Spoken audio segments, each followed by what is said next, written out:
Let's see headlines of union budget 2022-23। जब government के खर्चे उसकी आमदनी से कम हों तो उसे फिस्कल डेफिसिट बोलते हैं।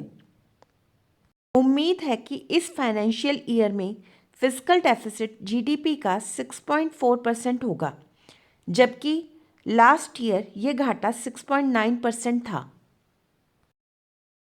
बजट 2022 में गवर्नमेंट का कैपिटल एक्सपेंडिचर ₹5.54 लाख करोड़ से बढ़ाकर ₹7.50 लाख करोड़ तक किया गया है। इसके पीछे सोच है कि गवर्नमेंट जब machinery, buildings, health facilities, education वगैरह पर खर्चा करेगी तो प्रोडक्शन भी ज़्यादा होगी और एम्प्लॉयमेंट भी बढ़ेगी। एम्प्लॉयमेंट के कारण लोगों की इनकम और कंजम्पशन भी बढ़ेगी।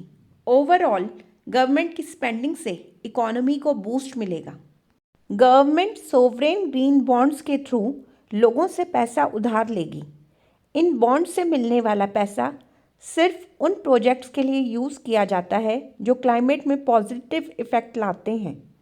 इंडिया का सेंट्रल बैंक आरबीआई 2023 तक डिजिटल करेंसी इशू करेगा। ये करेंसी ब्लॉकचेन टेक्नोलॉजी पर बेस्ड होगी। अब से डिजिटल एसेट्स भी टैक्स की चपेट में आ गए हैं।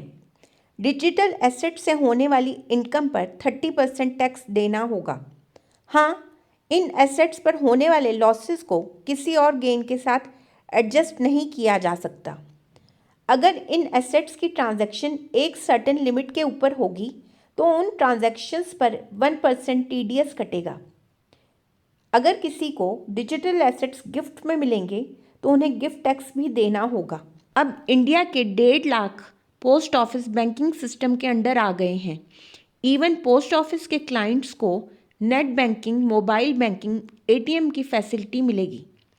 पोस्ट ऑफिस और बैंक्स के बीच फंड्स ऑनलाइन ट्रांसफ़र हो पाएंगे। पिछले महीने टाटा सन्स ने एयर इंडिया को गवर्नमेंट से खरीदा था। आने वाले दिनों में गवर्नमेंट एलआईसी में अपनी 5% हिस्सेदारी लगभग 75,000 करोड़ रुपए तक में बेचेगी। स्पेशल इकोनॉमिक जोन एक्ट की जगह नया एक्ट आएगा। ये एक्ट एक्सपोर्ट्स बढ़ाने के लिए 2005 में बनाया गया था। नए एक्ट में प्रोविज़न होगा कि एक्सपोर्टर्स डोमेस्टिक मार्केट में भी बिना एडिशनल कस्टम्स ड्यूटी के अपने प्रोडक्ट्स बेच पाएंगे।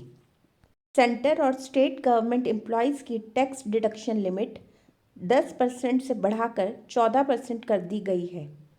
मान लो मेरी एनुअल इनकम 50,000 रुपये है तो 10% डिडक्शन के हिसाब से मुझे 5,000 रुपये की छूट मिलती, पर 14% डिडक्शन होने पर मुझे 7,000 रुपये की छूट मिलेगी। स्टेट्स को 50 साल के लिए 1 लाख करोड़ रुपए तक के इंटरेस्ट फ्री लोन्स दिए जाएंगे ताकि स्टेट्स इन्वेस्टमेंट कर सकें। If gained some knowledge, then please do the needful.